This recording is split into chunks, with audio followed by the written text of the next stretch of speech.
향수 하면 가장 먼저 프랑스를 떠오르게 됩니다. 이 향수를 영어로 perfume이라고 합니다. 이것은 라틴 말에서 나왔습니다. 라틴 말에 두 단어가 합쳐졌습니다. per, per 플러스 fume이라는 단어가 합쳤습니다. 영어로 하면 through smoking, 연기를 통해서라는 것이 원래 perfume의 향수의 뜻입니다. 이 향수를 어떻게 만드는가?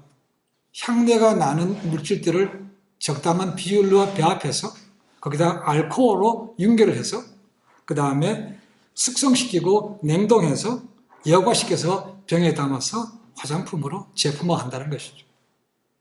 그래서 어떤 분이 이렇게 얘기합니다. 이 향수야말로 인류 최초의 화장품이다라고 말을 합니다. 자, 그럼 왜 이런 향수를 사람들이 만들었을까요? 라는 것입니다. 두 가지 설이 있습니다. 하나는 이것의 기온과 관계가 있습니다. 이 향수하면 일반적으로 파리를 생각합니다. 그죠? 그러나 파리가 아니고 그라스라는 것이 이 향수의 시작이라고 얘기합니다.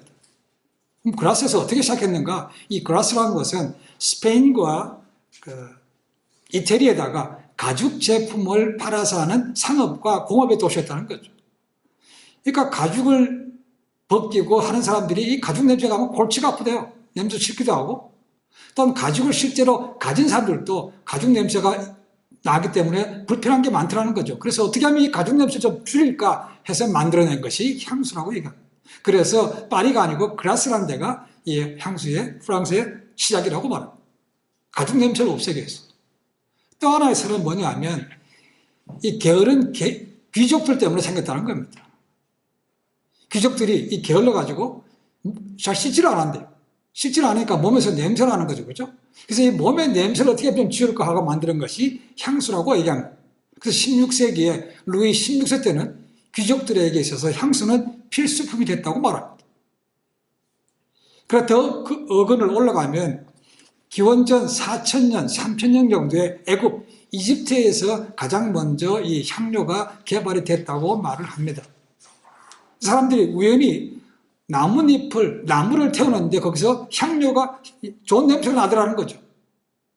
그래서 그것이 보고가 되고 이집트에서 신들에게 제사를 지낼 때 이 나무나 향을 태워서 향기롭게 했다는 것이죠. 그것이 이제 민간에게도 퍼졌고 또 다른 나라에까지 넘겨가게 했다는 것이죠.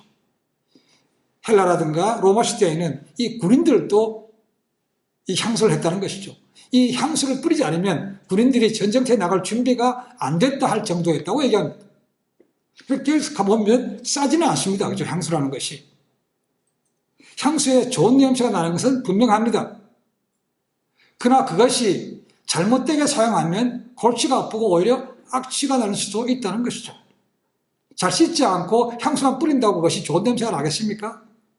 오히려 그게 섞여서 이게 무슨 냄새인지도 모를 뿐만 아니고 사람들에게 불쾌감을 줄 수밖에 없는 것이죠. 그렇다면 그것이 향수가 아니고 악취가 나는 나쁜 냄새일 수밖에 없습니다. 근데 기왕이면 우리는 좀 좋은 냄새가 나면 좋겠습니다. 근데 그 냄새라는 것도 사람이 느끼는 것에 따라 다릅니다. 우리가 좋아하는 김치, 우리는 좋아합니다. 그죠? 그러나 외국 사람들 그렇게 좋아하지 않습니다. 특별히 한국에 다녀왔던 선교사님들이 가장 싫어하는 냄새가 뭔가? 청국장 냄새랍니다. 청국장. 생긴 것도 또 좀 비슷하게 생겼단 거라 생겼어요. 그죠? 그래서 그것을 떠오르면서 청국장 냄새하면 아주 싫어한대. 그래서 기왕이면 우리가 좋은 냄새가 나면 좋겠습니다. 이제는 고인이 되셨지만 저희 아버지가 좋아하는 것 중에 하나가 이 향수였습니다. 나이가 80, 90세 넘으신 분이 무슨 멋을 내겠습니까? 그런 건 아니지만 여쭤보면 왜 향수를 좋아합니까? 그러면 향수에서 냄새 때문에 애들을, 그러니까 조카, 손자, 손녀를 대하기가 편하다는 것입니다.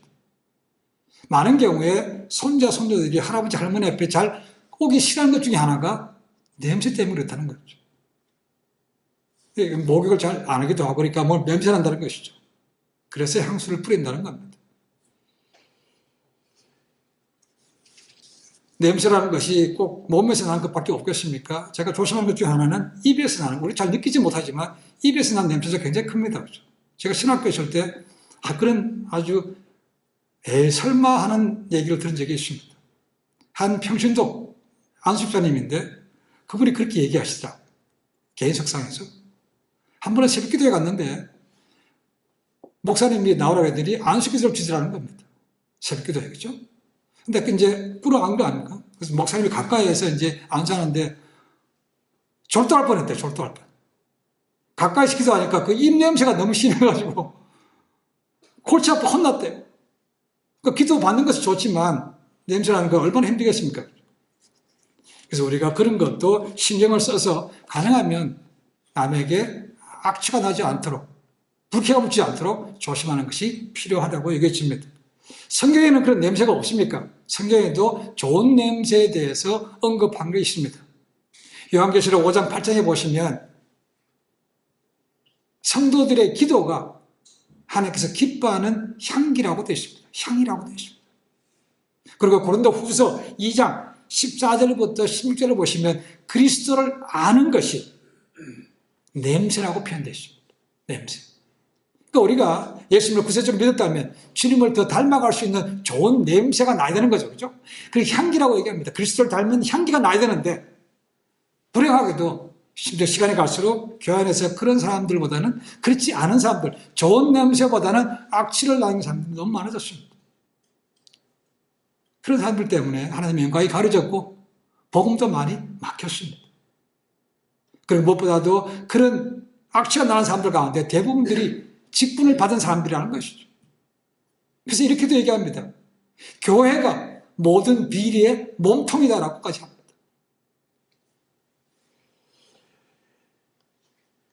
그런 일이 없으면 좋겠지만 있습니다. 그렇죠? 제가 말씀드렸지만 흙탕물을 만드는 데는 미꾸라지 한 마리면 족합니다. 그렇죠? 많은 사람들 그렇지 않지만 소수의 사람들 때문에 그렇게 생기고 있다는 것이죠. 그래서 전하기도 어렵지만 겨우 교회에 오면 그런 사람들 때문에 교회를 떠나서 다른 종교로 옮겨가거나 아니면 무신론자, 무종교자가 참 많이 됐다는 것입니다. 예수님께서 하신 말씀 가운데 실족해 하는 사람에 대해서 경고하는 말씀이 있습니다. 실족, 넘어지게 하는 사람. 누가복음 17장 1절 2절에 이런 말씀이 있습니다. 예수께서 제자들에게 이르시되 실족해 하는 것이 없을 수는 없으나 있게 하는 자에게는 화로다. 저가 이 작은 자 가운데 하나를 실족해 하면 차라리 연자 맷돌을 그 목에 메우고 바다에 던지우는 것이 나으리라 라고 되어 있습니다.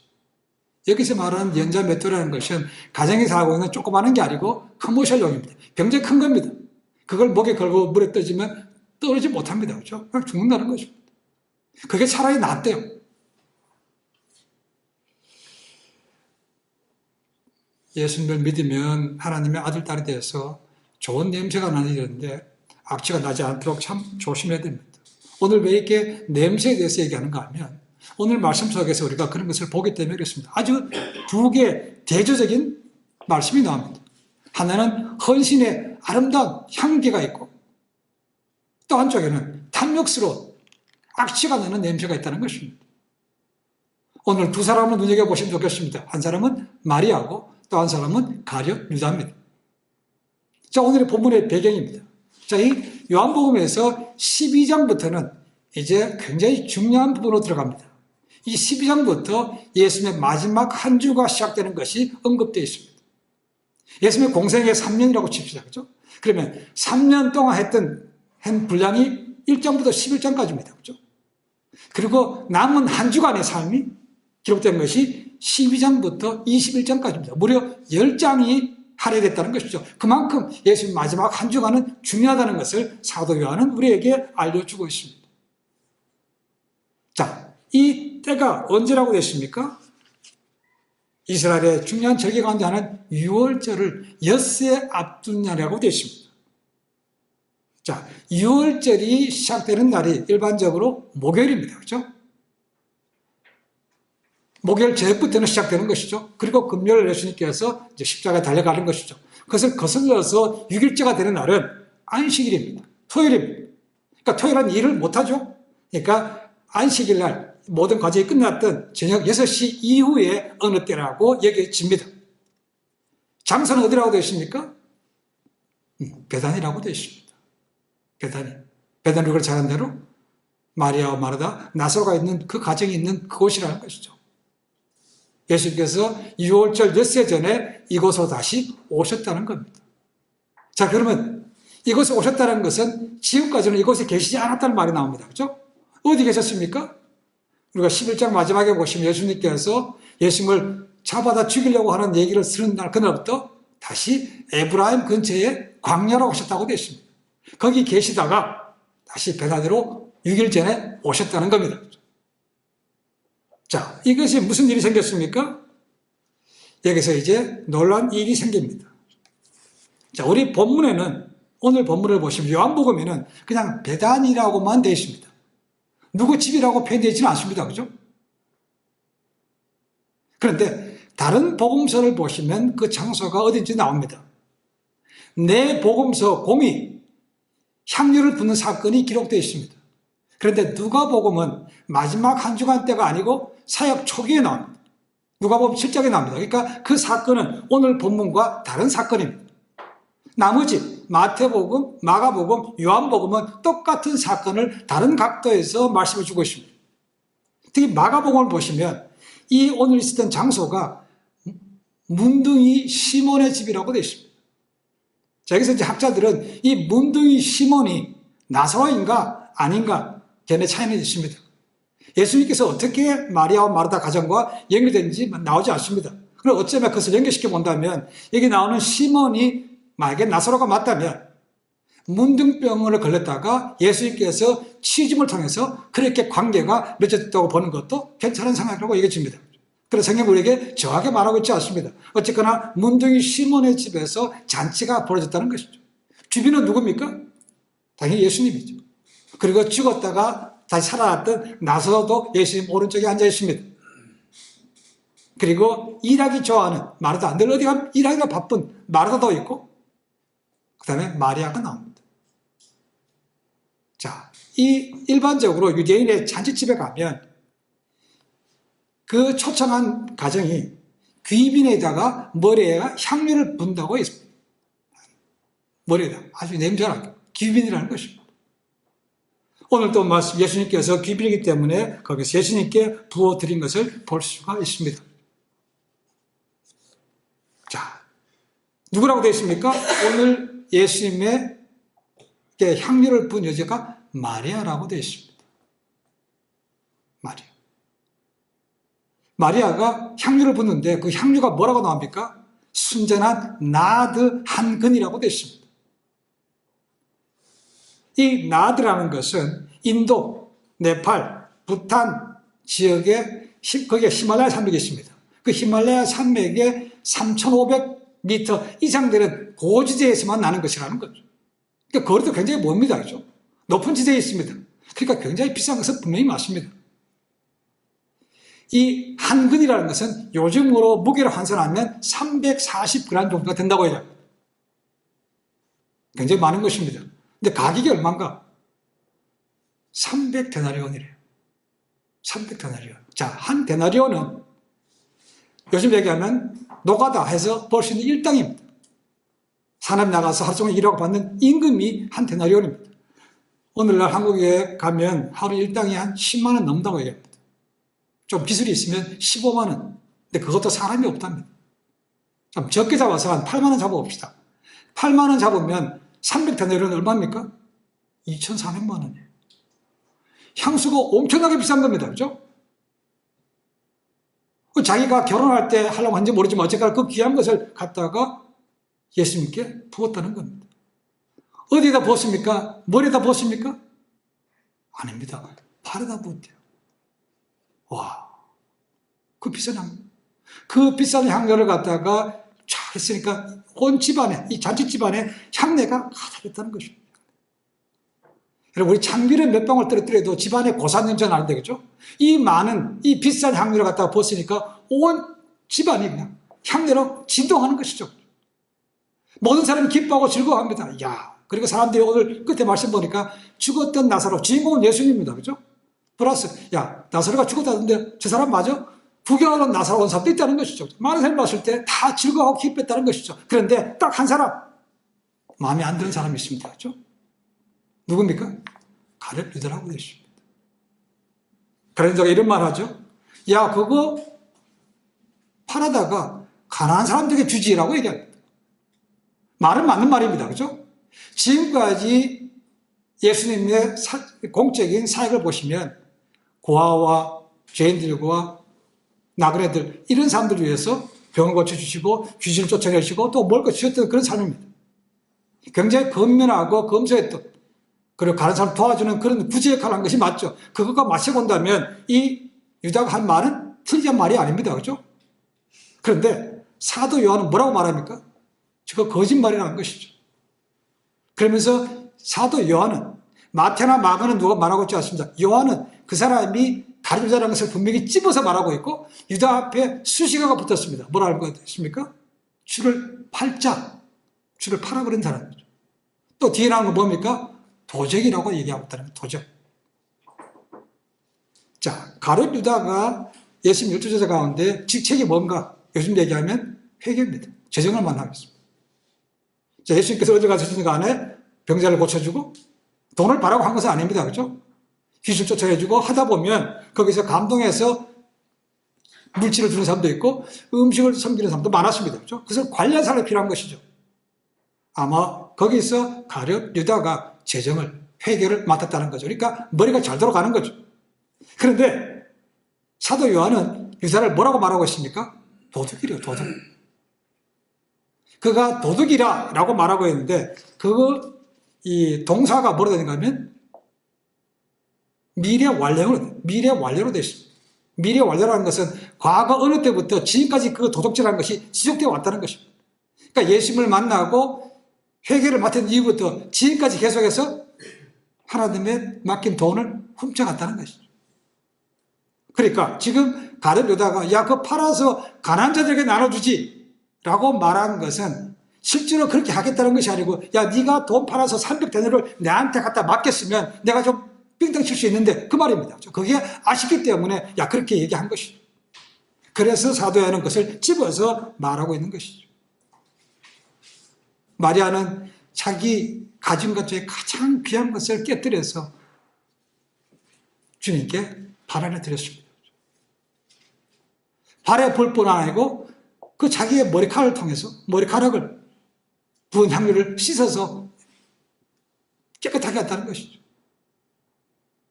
오늘날에도 여자들 이 긴 머리카락 좋아하는 사람 많습니다는 거죠. 머리카락 여자들의 미의 어쩌면 상징 가운데 하나로 꼽힙니다. 그래서 많은 사람들이 머리를 기릅니다. 그렇죠? 그 머리를 관리하기가 얼마나 어렵습니까? 그래 사도 바울은 이 긴 머리가 여인의 영광이라고까지 얘기합니다. 그렇죠?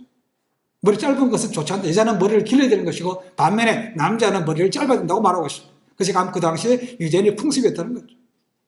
그런 자기의 머리털로 하인이나 종이 하는 것처럼 꿇어 엎드려서 발에다가 향유를 붓고 그걸 자기 머리칼로 씻었다는 것은 이 얼마나 놀라운 헌신입니까? 그죠? 그것은 향기로운 것이죠, 정말. 근데 그것을 바라보고 탐욕스럽게 악취를 풍기는 가룟 유다. 말은 그렇다 하지만 자기 위세를 감추는 그것은 악한 악취가 나는 것입니다.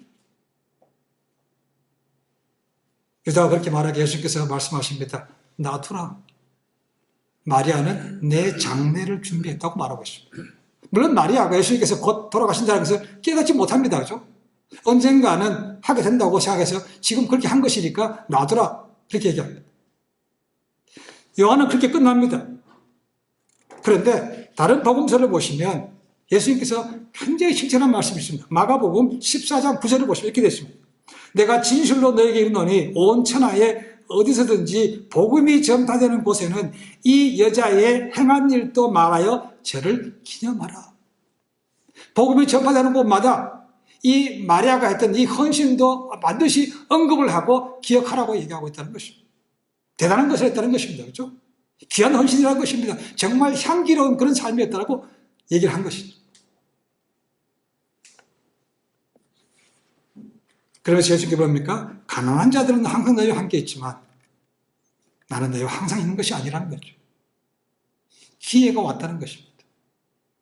어떤 기회는 평생에 한두 번 왔다 갈 뿐이 어떤 기회는 많은 것은 있지만 지금 사람이 죽어 사는 것은 평생에 한 밖에 없는 겁니다. 그죠?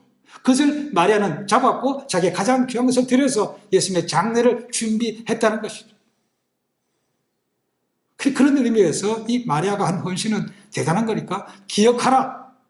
복음이 전파되는 곳곳마다 이 마리아의 헌신도 전하라, 기억하라고 말씀하신 것입니다. 기회가 올 때 잡는 것 쉽지 않습니다. 성공한 사람들은 자기의 기회가 왔을 때 그걸 딱 붙잡은 사람이죠. 그렇죠? 많은 사람들은 기회가 와서 기회인지 알지 못하고 그냥 흘려버렸기 때문에 놓치는 것이고,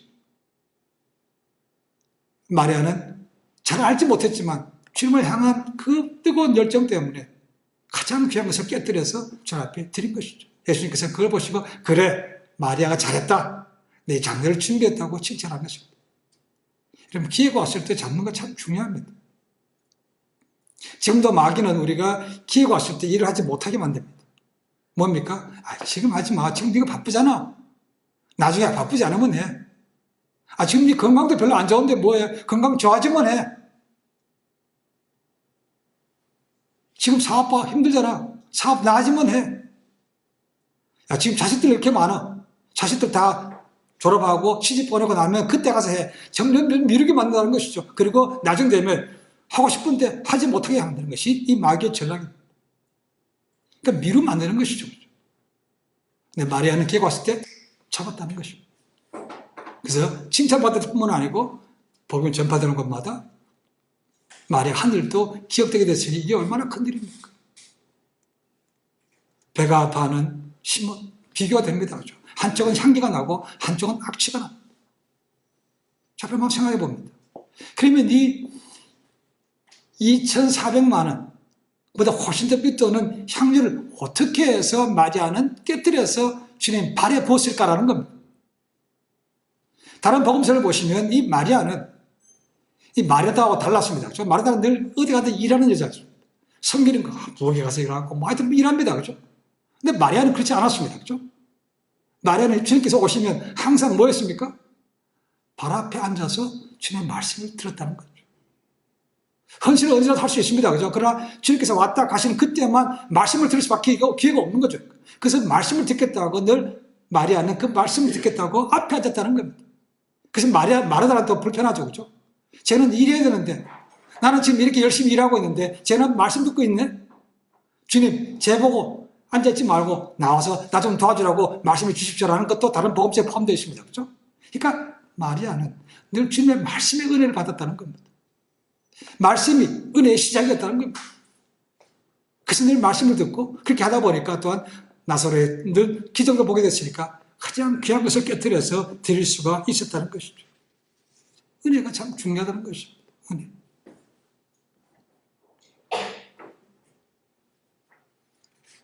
우리도 은혜를 참 많이 입었습니다. 그 은혜를 입었기 때문에 저희가 예수님을 구세주로 믿게 되고 변화되는 삶을 살게 되고 감사하는 삶이 되는 것이죠. 그래서 은혜를 사모하는 것이 필요합니다. 그러나 은혜를 늘 지속하는 것은 쉽지가 않습니다. 제가 이 책들을 보니까 한국의 유명한, 이름을 언급하지는 않겠습니다. 지금도 사역하고 계시는데 한국의 큰 교회 가운데 하나를 하는 목사님 계시더라고요. 자서전에 보니까 그렇게 되십니다. 이게 믿는 집안에서 흔히 말하는 모태교인으로 태어났다는 거죠. 근데 어려서 귀가 닳도록 들은 말이 뭐냐 하면 주일 성수, 11조, 그 다음에 매3 주 5, 그 다음에 No Bible, No Breakfast라는 것을 들었다는 겁니다. 요즘 애들은요, No Bible, No Breakfast가 무슨 뜻입니까? 성경 안 보면 밥도 안 준다는 거 아니에요, 아침도. 그죠? 근데 그것을 갖다 다르게 해석해서 나는 성경도 안 보고 밥도 안 먹어, 이렇게 한다는 것이죠. 그게 아닙니다. 그죠? 성경을 안 읽고 밥 안 줘, 그걸 기가 따갑도록 들었다는 것이죠. 근데 매3 주호가 뭔지 아십니까? 매3 주호. 매일 성경을 하루에 3장씩, 주일에는 5장 읽어야 된다. 그러면 1년에 1독, 성경 전체 1독 할 수 있습니다. 매일 3장, 주일에는 5장. 이게 쉽겠습니까? 무지 어렵습니다. 이거 안 하면 부모님부터 부러움이 떨어지는 거죠. 억지로 합니다. 그죠? 하기 싫은데. 어렸을 때부터. 그게 은혜가 되겠습니까? 그죠? 어떤 데는 하게 스킵했다가 거짓말하고 그것 때문에 죄책감 들어서 힘들어하기도 하고 그랬다는 것이죠. 근데 그것이 어느 순간에 그 말씀을 읽는데 그 하나님의 은혜가 깨달아지더라는 것이죠. 하나님이 얼마나 사랑하시는지 자기가 느끼겠다는 것이죠. 그 다음부터는 억지로가 아니고 스스로 기쁨으로 하게 됐다고 말하는 것이죠. 그게 쉽지 않습니다. 우리가 은혜로 구원받았지만 그 은혜를 날마다 지속하는 것은 또 다른 문제입니다. 우리가 앞에 향수의 얘기를 들었습니다. 향수 한번 뿌리면 평생 갑니까? 그럼 향수하는 사람들 다 망하게 해요. 향수 저도 가끔 합니다만 보면 그 알코올의 농도가 표시되어 있습니다. 알코올이 약한 거는 쌉니다. 알코올이 좀 높은 것들은 비쌉니다. 그만큼 냄새가 오래 간다는 거죠. 이 향수도 한번 외출했다 들어오면 다 빠져나갑니다. 그렇죠? 또 뿌려야 돼요. 마찬가지로 은혜도 한번 은혜 받으면 평생 갑니까? 그렇지 않거든요. 내가 뭔가 잘 되고 잘 풀리고 뭔가 성취감이 갈 때는 은혜가 대해서 뭔가 합니다. 그죠? 근데 그것이 일이 꼬이고 힘들어지면 안 합니다. 은혜가 금방 사라지고 없습니다. 금방 불평이 나옵니다. 금방 원망이 나옵니다. 금방 의심이 생기는 것이 우리 아닙니까? 그죠? 우리 출애굽을 통해서 이스라엘 백성들 나왔을 때 얼마나 많은 기적을 봤습니까? 근데도 툭하면 조금만 뭐 달라지면 그냥 불평하는 것이죠. 그러다가 결국은 약속의 땅을 보기는 보지만 그들은 다 들어가지는 못했습니다. 저희도 은혜를 까먹으면 그 사람들처럼 하나님의 부름에 들어가지 못할 수 있다는 겁니다. 그래서 은혜를 늘 다시 살리는 것이 필요합니다. 제가 아버지로서 제가 목사라서 여러분들이 줄 수 있으면 제가 주겠습니다. 그죠? 근데 은혜는 제가 줄 수 있는 게 아니거든요. 여러분 은혜를 받을 수 있도록 준비를 해줄 수 있지만 그래서 먹는 건 납니다. 그죠? 자신입니다. 그리고 끊임없이 하시는 것은 어디에 있든지 말씀과 기도를 보는 영적인 삶이 아니면 이 기도를 살릴 수가 없습니다. 이게 끊어지면요.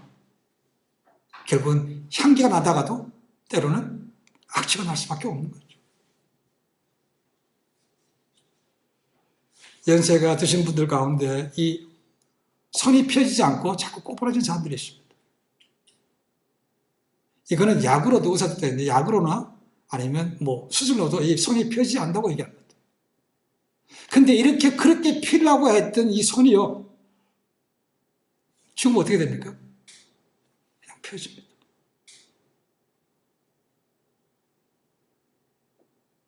아기가 이 땅에 나올 때, 엄마 뱃속에서 나올 때 어떻게 나옵니까? 손 쥐고 나옵니다. 그죠? 세상에 나올 때부터 내가 뭔가 세상에서 한번 쥐어봐야지. 이렇게 나옵니다. 그죠? 죽을 때 어떻게 합니까? 다 피고 죽습니다. 이게 인생이죠. 그죠? 그래서 사람이 죽었다 어떻게 하는 관에는 뭘 담을 수 있는 서랍이 없습니다. 그리고 사람이 죽으면 입히는 수위에는 뭐가 없습니까? 뭘 넣을 수 있는 주머니가 없습니다. 어릴 때, 나올 때 발가벗으면 그대로 아무것도 가지 못하는 것이 인생이라는 것입니다. 그 인생에 써 없어질 것들, 가져가지도 못할 것들을 지려고 꽉 쥐다 보면 결국은 뭡니까? 향기보다는 나쁜 냄새가 많아. 본인 느끼지 모를지 모릅니다. 그죠? 입술 보면 냄새가 납니다.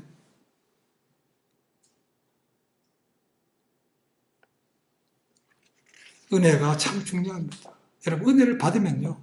하지 말라고 해도 합니다. 신기하게도. 근데 은혜가 떨어지면 억지라도 하다가 은혜가 없어지면요. 그냥 불평이 나고 냄새가 납니다. 그죠?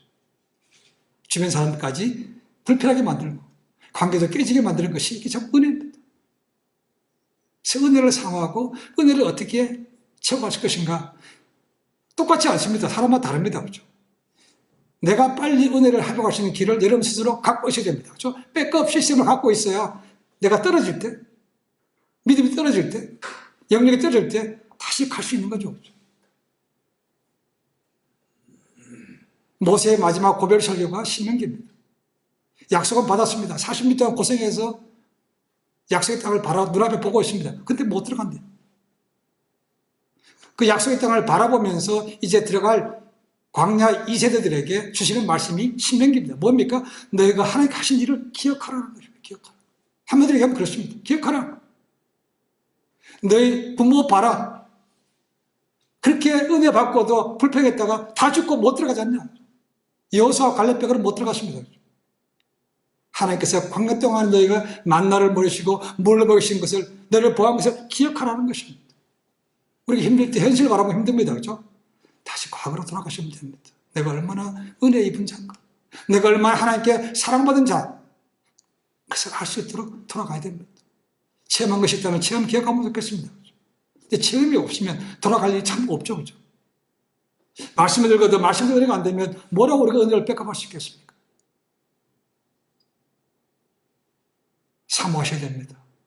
구하셔야 됩니다. 그렇게 할 때 은혜가 살아서 지금 이게 마리아처럼 그렇게 향나온 헌신을 드릴 수가 있는 겁니다.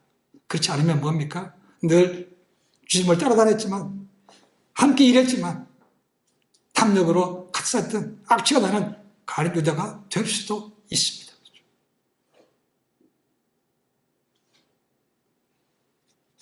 이제부터라도 호흡이 멈추는 그 순간까지 아무것도 아닌 것을, 아무것도 가져가지 못할 것을 움켜쥐려고 하다가 악취가 나기보다는 우리에게 영생을 주시고 이 영원한 사모할 수 있는 그런 마음을 주셨던 주님을 향해서 그 은혜를 기억하고 헌신함을 통해서 어디 가든지 좋은 향기를 가득 차게 채우는 그런 복된 삶이 되시기를 주님으로 간절히 축원해 드립니다.